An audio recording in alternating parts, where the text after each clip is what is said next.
Good evening, everyone. This is the second lecture of our series on enzymes, biochemistry. In the last class, we talked about the definition and the chemical nature of enzymes. In this video, we will look into the mechanism of enzyme action. So, chalo, let's start.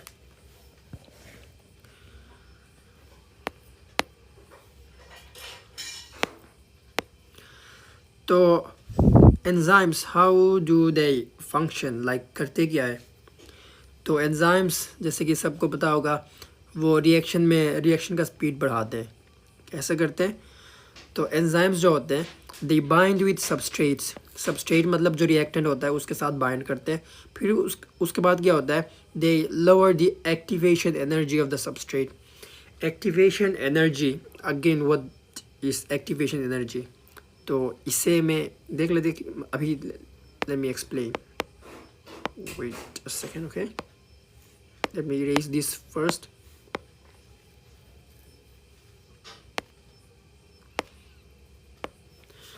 Activation energy ये मतलब for any chemical reaction to occur, ठीक है। किसी भी chemical reaction को कराने के लिए एक मिनिमम अमाउंट ऑफ एनर्जी चाहिए होता है।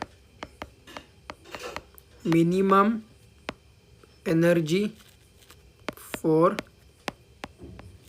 एनी रिएक्शन टू अकर, ठीक है। इस मिनिमम अमाउंट ऑफ एनर्जी को बोलते हैं एक्टिवेशन एनर्जी। अगर ये एक्टिवेशन एनर्जी है मिनिमम अमाउंट किसी रिएक्टेंट के पास नहीं होगा तो केमिकल रिएक्शन प्रोसीड नहीं करेगा, ठीक है, मतलब प्रोडक्ट्स नहीं बनेंगे। तो एक तरह से we can say activation energy is like an energy barrier, ठीक है। बैरियर वॉल, इस बैरियर की तरह, वॉल की तरह है, ठीक है। मतलब रिएक्टेंट के पास अगर ये एक्टिवेशन एनर्जी नहीं होगा तो हमारा केमिकल रिएक्शन नहीं होगा, ठीक है। लाइक सीरीज से this is a reactant, okay. और यहाँ पे बीच में एक वॉल है, सॉरी, बीच में हमारा this is a wall, okay. तो रिएक्टेंट को प्रोडक्ट में बदलना है। प्रोडक्ट में बदलने के लिए इसको इस तरफ आना है, ठीक है। रिएक्टेंट को it has to go this side, it has to be on this side to become to change into products, ठीक है। तो इसको कौन रोक रहा है? कौन? ये जो वॉल है ना, वॉल, दिस इज एक वॉल है, ये इसको रोक रहा है, ठीक है। मतलब अगर ये वॉल बहुत ज़्यादा बड़ा हो गया ना तो रिएक्टेंट के लिए इस तरफ मूव करना, मतलब रिएक्टेंट से प्रोडक्ट बनना जो है it will become much more difficult, ठीक है। तो मतलब एक्टिवेशन एनर्जी जितना ज़्यादा होगा उतना ज़्यादा डिफ़िकल्ट रिएक्शन हो जाएगा, ठीक है। तो हमारा जो एंजाइम्स होता है ना वो क्या करते हैं, वो इस एक्टिवेशन एनर्जी, ये जो एनर्जी बैरियर है ना, ये जो वॉल है ना, इसको कम कर देते हैं, ठीक है। फिर हमारा रिएक्शन इट कैन प्रोसीड। तो आई होप समझ गए आप ये activation energy. So let's erase all this, okay, wait.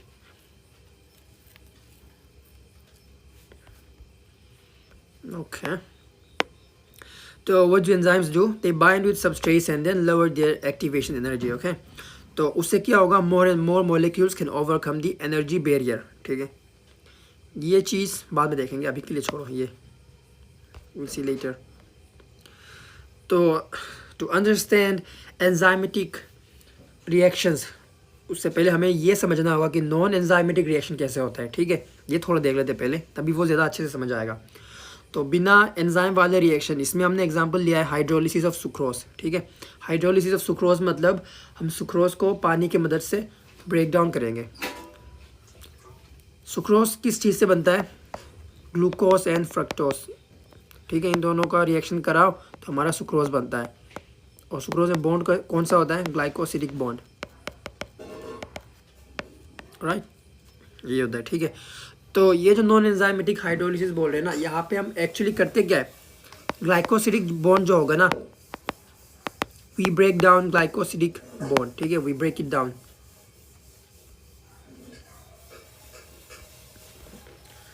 We break down glycosidic bond, ठीक है। अगर उसको तोड़ देंगे तो will get our products. One important thing, ये जो non enzymatic hydrolysis of sucrose जो होता है ना, इसमें what does not occur and what occurs, होता क्या नहीं है। तो सबसे पहले जो नॉन एंजाइमेटिक रिएक्शन जो होते हैं ना, इसमें कोलिशंस होते हैं। कोलिशन मतलब टक्कर, ठीक है, फिजिकल कोलिशंस बोल रहा हूँ, ठीक है, एक्चुअल कोलिशंस। तो कोलिजन सुक्रोज एंड सुक्रोज के बीच में हो सकता है, ठीक है, बहुत सारे सुक्रोज मॉलिक्यूल्स होंगे ना, वाटर दिया था ना हमने, वाटर एंड वाटर मॉलिक्यूल्स के बीच में भी तो हो सकता है ना, and sucrose and water molecules, 3 option है। तो सुक्रोज एंड सुक्रोज या फिर वाटर एंड वाटर या फिर सुक्रोज एंड वाटर, किसके बीच में कोलिशन होता है, ये, ठीक है, इन दोनों के बीच में कोलिशन नहीं होता, ठीक है।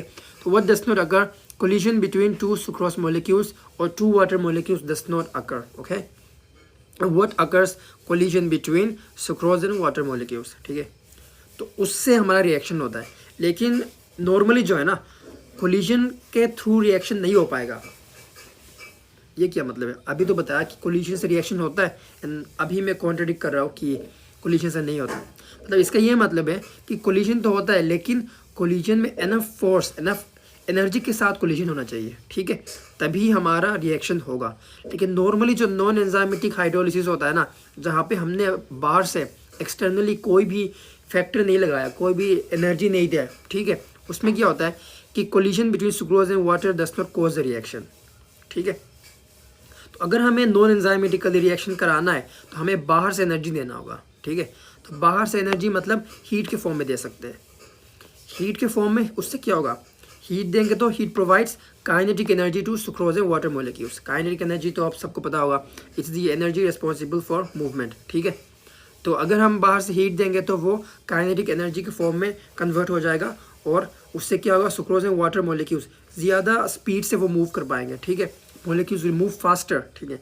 अगर ज़्यादा तेज़ दौड़ेंगे, if they come towards each other with greater speed, उससे क्या होगा, there will be more frequent collisions with greater force, ठीक है। मतलब और भी ज़्यादा ये जो टक्कर होंगे ना, सुक्रोज एंड वाटर टक्कर जो होगा ना, ये इसका इम्पैक्ट ज़्यादा होगा, क्योंकि ज़्यादा एनर्जी से आ रहे हैं ना, तो ज़्यादा फोर्स के साथ टक्कर होगा।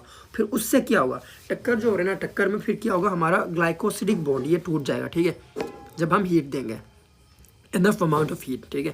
Glycosidic bond in sucrose breaks and then glucose and fructose will be obtain as products, ठीक है। चलो ये हम समझ गए। ये एक लाइन देख लेते हैं, for glycosidic bond to break क्या होना चाहिए, water must collide with sucrose at precise location and with enough energy.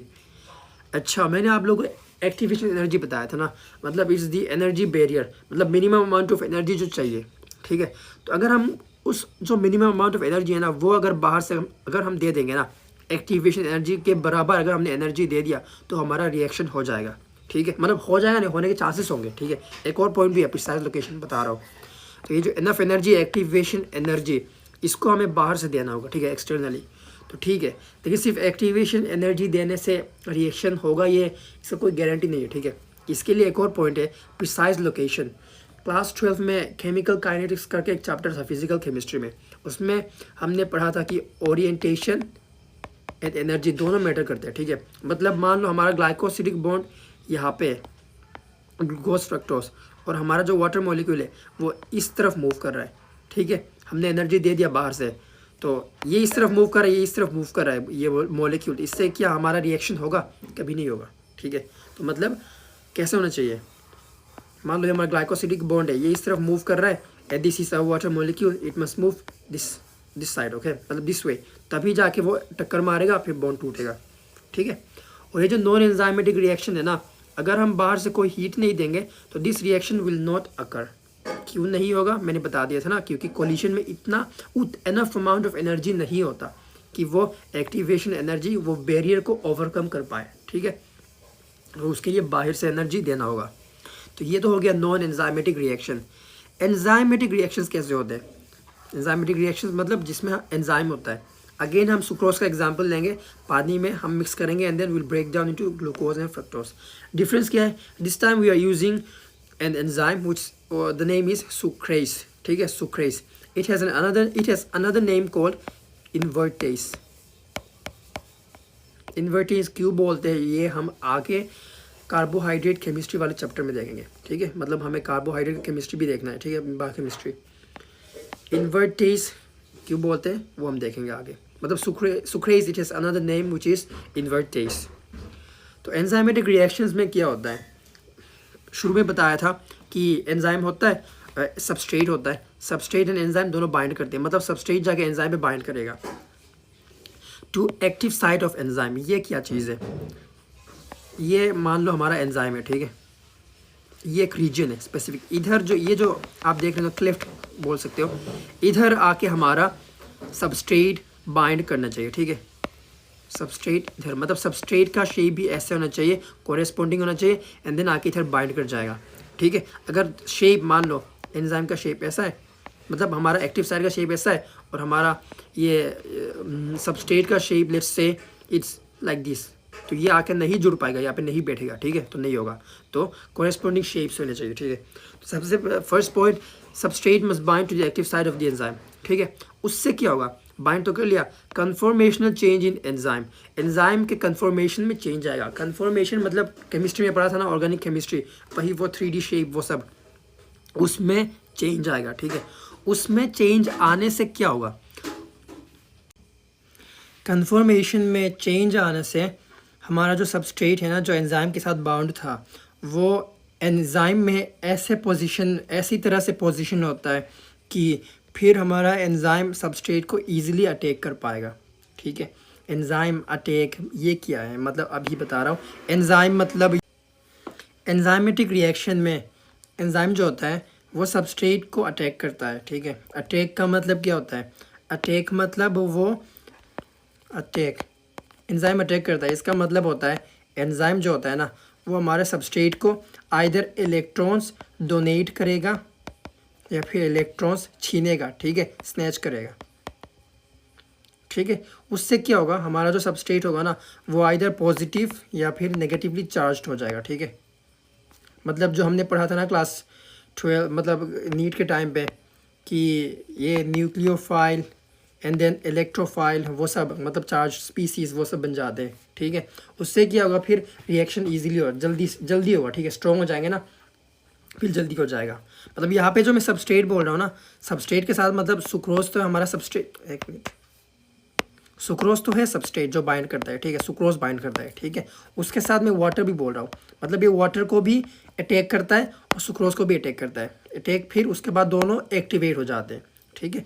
तो हमारा जो एंजाइम में कन्फॉर्मेशनल चेंज जो आया था, क्यों आया था, क्योंकि सुक्रोज ने बाइंड कर दिया था, कहाँ पे, sucrose binds to the active site of the enzyme sucrase, ठीक है। उससे क्या होगा, there is a conformational change in sucrase.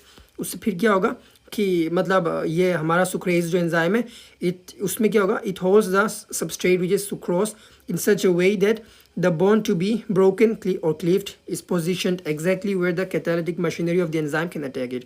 मतलब जिस पार्ट को हमें तोड़ना है, किसको तोड़ना है, ग्लाइकोसिडिक बॉन्ड, हमें ग्लाइकोसिडिक बॉन्ड तोड़ना है ना सुक्रोज में, तो ये जो ग्लाइकोसिडिक बॉन्ड है ये ऐसे पोजीशन में आ जाएगा कि फिर हमारा एंजाइम इजीली इसको अटैक कर पाएगा, मतलब इलेक्ट्रॉन्स आइदर डोनेट करेगा या फिर इलेक्ट्रॉन्स छीनेगा, ठीक है। और इस ये हाइड्रोलिसिस ऑफ ग्लूकोज में क्या होता है, ये इलेक्ट्रॉन्स इसको इलेक्ट्रॉन्स इससे लेता है, ठीक है। मतलब हमारा ये ग्लाइकोसिडिक बॉन्ड जो होगा ना, ग्लाइकोसिडिक बॉन्ड से इलेक्ट्रॉन्स स्नैच करता है, ठीक है। इलेक्ट्रॉन्स ले लिए तो एक कम हो गया, तो इधर पॉजिटिव चार्ज आएगा, और हमारा जो वाटर मॉलिक्यूल है ना, वाटर मॉलिक्यूल को इलेक्ट्रॉन्स डोनेट करेगा, इससे ये क्या होगा, नेगेटिवली चार्ज्ड, ठीक है, मतलब ज़्यादा स्ट्रॉन्ग हो रहे, ठीक है। ये हमारा वाटर और ये ग्लाइकोसिडिक बॉन्ड स्ट्रॉन्ग हो रहे हैं ना, मतलब ज़्यादा रिएक्टिव हो रहे हैं, ठीक है।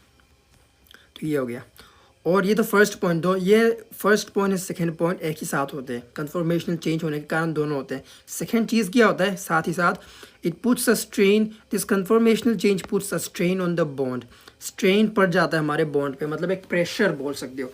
उससे क्या होगा, मतलब एक फोर्स पड़ रहा है बॉन्ड के ऊपर, ठीक है।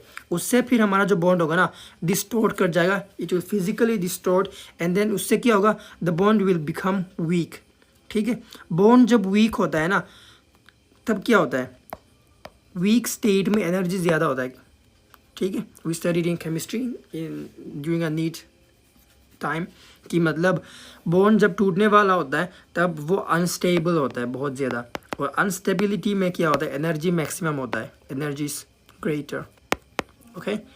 तो जब एनर्जी सबसे ज़्यादा होता है तो मोमेंटरीली एक टाइम आता है, मोमेंटरीली जहाँ पे एनर्जी मैक्सिमम होता है, उसको बोलते हैं ट्रांजिशन स्टेट, ठीक है। उसके बाद हमारा प्रोडक्ट बन जाता है, ठीक है।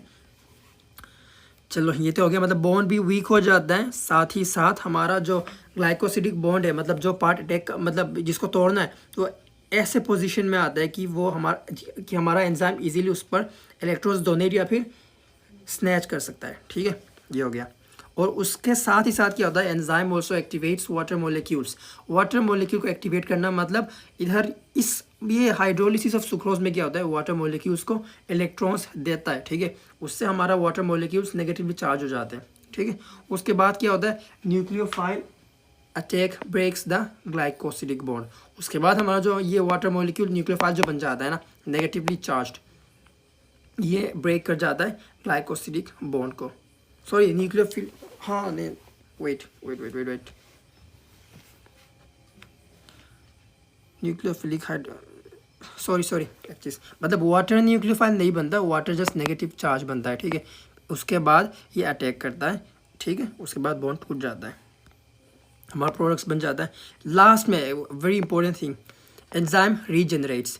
एंजाइम रीजनरेट, इसका क्या मतलब है कि हमारा एंजाइम इसने क्या किया था, ग्लाइकोसिडिक बॉन्ड को क्या किया था, इलेक्ट्रॉन्स उससे लिया था ना, ग्लाइकोसिडिक बॉन्ड इससे इलेक्ट्रॉन्स लिया था और वाटर को इलेक्ट्रॉन्स दिया था ना, वाटर को इलेक्ट्रॉन्स दिया था। तो लास्ट में जब सब कुछ हो गया, प्रोडक्ट बन गया, तब ये वाटर से इलेक्ट्रॉन वापस ले लेगा एंड ग्लाइकोसिडिक बॉन्ड को अपना जो इसने लिया था वापस कर देगा, ठीक है। फिर हमारा एंजाइम फ्री हो जाएगा, रीजनरेट्स एंड देन फ्रीली वापस आ गया and then it can participate in another reaction, ठीक है। मतलब वो कंज्यूम नहीं होता रिएक्शन में, दैट्स इट, ठीक है। And 1 minute, okay, let me erase all this.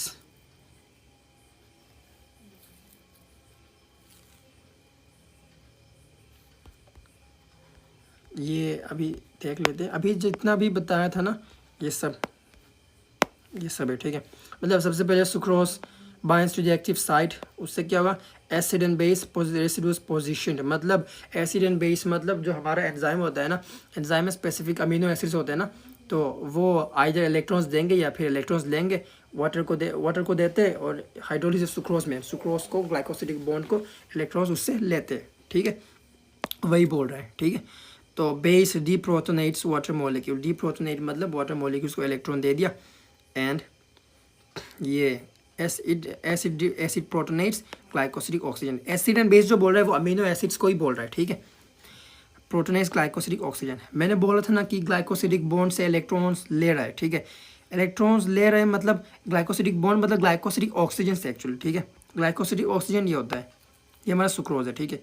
This is a glycosidic oxygen, इससे इलेक्ट्रॉन्स ले लो तो फिर क्या हो जाएगा, ये क्या हो जाएगा, it will become positively charged, ठीक है। चलो, substrate carbon becomes electrophilic cation, cation मतलब पॉजिटिव, ठीक है। Water becomes nucleophilic hydroxide anion, anion बन जाता है। उसके बाद nucleophilic attack breaks glycosidic bond, ठीक है। एंड उसके बाद हमारा प्रोडक्ट्स बन जाता है, फ्रक्टोज रिलीज, ग्लूकोज है fructose release and enzyme regenerates, फिर फ्री हो गया, ठीक है। चलो ये हो गया मैकेनिज्म देख लिया। अब ये एक इम्पोर्टेंट ये ग्राफ, ठीक है। Let's see this, let me erase all this first. तो अभी मैं जितना भी बताया था ना कि एंजाइम जो होता है it lowers the activation energy of the substrate. सबसे पहले देखो ए मतलब energy level of our substrate, ठीक है। एंड बी ये होता है बी मतलब energy level of a product. Chemical reaction में प्रोडक्ट अगर बन रहा है ना तो प्रोडक्ट का एनर्जी कम होता है। एनर्जी यहाँ पे स्पेसिफिक एक्चुअली हम पोटेंशियल एनर्जी को ही देख रहे होते हैं, ठीक है। मतलब इसका एनर्जी कम होता है, इसका एनर्जी ज़्यादा होता है। मतलब एनर्जी ज़्यादा मतलब अनस्टेबल, एनर्जी कम मतलब स्टेबल। अनस्टेबिलिटी से स्टेबिलिटी की तरफ मूव करता है, ठीक है, तभी ना प्रोडक्ट बनेगा, ठीक है। थर्मोडायनेमिक्स याद करो। एंड देन ये होता है ट्रांजिशन स्टेट। ट्रांजिशन स्टेट मतलब वो वाला स्टेट मोमेंटरी स्टेट जहाँ पे मैक्सिमम एनर्जी होता है, ठीक है। तो यहाँ पे मैक्सिमम एनर्जी देखो ना, यहाँ पे एनर्जी ये लेवल है, इसका ये लेवल है, ये हो गया सबस्ट्रेट का लेवल, एनर्जी लेवल और ये प्रोडक्ट का, ठीक है। तो ये जो है ना T1, ये final initial and final position destination ये सेम है, ठीक है। लेकिन ये जो पाथ है ना, यहाँ पे एनर्जी ज़्यादा लग रहा है, ठीक है। यहाँ पे एनर्जी ज़्यादा लग रहा है इधर से इधर। एंड ये दूसरा पाथ देखो, इधर से ये दूसरी तरफ same, initial and final destination same है लेकिन रास्ता अलग है, ठीक है। यहाँ पे एनर्जी डिफरेंस यहाँ पे कम है, यहाँ पे बैरियर ये यहाँ से लेके यहाँ तक, इसको बोलते हैं एक्टिवेशन एनर्जी, ठीक है। एंड ये जो पहला जो पाथ है ना, यहाँ पे एनर्जी डिफरेंस ज़्यादा है, एक्टिवेशन एनर्जी ज़्यादा है, यहाँ पे एक्टिवेशन एनर्जी कम हो गया, ठीक है। क्यों कम हुआ? क्योंकि यहाँ पे हमने एंजाइम यूज़ किया है, ठीक है। तो दूसरा तरीका, दूसरा मैकेनिज्म से रिएक्शन को करा दिया, ठीक है।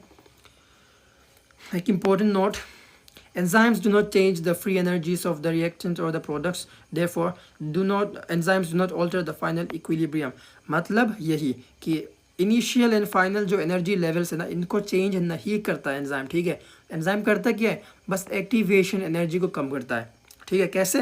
एक ऑल्टरनेटिव पाथवे को बना के, ठीक है। ऑल्टरनेटिव पाथवे से रिएक्शन कराता है, फिर एक्टिवेशन एनर्जी कम हो जाता है, ठीक है। पहला one, first one uncatalysed reaction, second one catalysed reaction, ठीक है। चलो हो गया। एंड इंपॉर्टेंस ऑफ एंजाइम्स ये देख लेते हैं। Reactant can attain activation energy by raising the temperature, which increases the kinetic energy of reaction and or altering the pH or adjusting the ionic strength। ये मैंने आपको बताया था ना कि अगर हमें एक अनकैटलाइज्ड रिएक्शन, मतलब बिना एंजाइम के अगर हम रिएक्शन कराएंगे तो हमें बाहर से क्या करना होगा? हीट देना होगा। हीट मतलब हम एनर्जी दे रहे हैं, मतलब हमें टेम्परेचर बढ़ाना होगा, ठीक है। तभी हमारा एनर्जी होगा, ठीक है, मतलब तभी हमारा रिएक्शन होगा। ये अनकैटलाइज्ड रिएक्शन के बारे में बताया, ठीक है। अगर हमने टेम्परेचर नहीं बढ़ाया तो हमें पीएच को चेंज करना होगा, ठीक है। पीएच चेंज करने से पॉजिटिव नेगेटिव चार्जेस बनेंगे एंड देन वो रिएक्शन हो पाएगा, ठीक है। मतलब पॉजिटिव और नेगेटिव होगा तो मतलब देखो, अगर हम दो न्यूट्रल मॉलिक्यूल रखेंगे तो यहाँ पे फोर्स कम मतलब फोर्स कम होगा। अगर हमने पॉजिटिव नेगेटिव रख दिया तो ज़्यादा मतलब फोर्स के साथ यहाँ पे रिएक्शन होगा, ठीक है, ठीक है। और चलो ये हो गया। But in living organisms temperature, pH and ionic strength must be maintained with in physiological limits. इसका क्या मतलब है? मतलब फिजियोलॉजिकल, मतलब हमारे बॉडी में फिजियोलॉजिकल सिस्टम्स, लिविंग सिस्टम्स में हम टेम्परेचर को उतना ज़्यादा चेंज नहीं कर सकते, पीएच को उतना ज़्यादा चेंज नहीं कर सकते, ठीक है। पीएच एंड आयनिक स्ट्रेंथ मतलब सिमिलर ही है, ठीक है। मतलब टेम्परेचर को बस थोड़ा ही चेंज कर सकते हैं, बहुत ज़्यादा चेंज कर जाएंगे तो बहुत ज़्यादा, मतलब एक टेम्परेचर रेंज होता है टेम्परेचर का, इसी बीच ही हमारा एंजाइम काम करता है, ठीक है। बहुत ज़्यादा हीट दे देंगे तो फिर एंजाइम डीनेचर हो जाएगा, बहुत ज़्यादा कम कर दिया तो भी हमारा एंजाइम काम नहीं करेगा, ठीक है। पीएच भी अगर बहुत ज़्यादा चेंज कर दिया, एक रेंज होता है, उससे बाहर जाएंगे तो फिर से हमारा एंजाइम काम नहीं करेगा, ठीक है। So in the absence of enzymes only a few molecules में possess sufficient energy to cross the energy barrier at a relatively low body temperature 37 degree Celsius. इसका ये क्या, ये मैंने आपको बताया था ना, इधर कहा गया। Every collision does not cause the reaction, मतलब बहुत कम मॉलिक्यूल्स होते हैं जिनके पास इनफ एनर्जी होता है, सेम ओरिएंटेशन, मतलब ओरिएंटेशन भी सही होता है, रिएक्शन करते हैं, बहुत कम होता है ऐसा, ठीक है। चलो हो गया। ये जो मैंने बताया था ना लास्ट में, देखेंगे यही है method of increasing rate of the reaction in non biological systems, मतलब बिना एंजाइम के कैसे करते हैं? टेम्परेचर बढ़ाओ, kinetic energy of the molecules, colliding molecules increase हो जाता है, मोर कोलिजन्स, या फिर दूसरा दोनों कर सकते हो, या फिर कोई एक भी कर दो तो भी मतलब चलेगा, ठीक है। ऑल्टरिंग पीएच, आयनिक स्ट्रेंथ एडजस्टेड। जो टेम्परेचर इंक्रीज कर रहे हैं ना, ये भी मतलब मेजर्ड लेवल पे, ऐसा नहीं कि रैंडमली इंक्रीज कर दिया और रिएक्शन हो जाएगा, ऐसा नहीं होता, ठीक है। पूरा मेजर करके देखना होता है कितना इंक्रीज करे कितना, ठीक है, वो सब। लेकिन ये temperature, pH, ionic strength, all this they must be maintained with in physiological range in living systems, ठीक है। लिविंग सिस्टम से बहुत ज़्यादा चेंज करेंगे तो फिर हमारा एंजाइम ही काम करना बंद कर जाएगा, क्योंकि वो प्रोटीन्स होते हैं, प्रोटीन्स डीनेचर हो सकते हैं, ठीक है।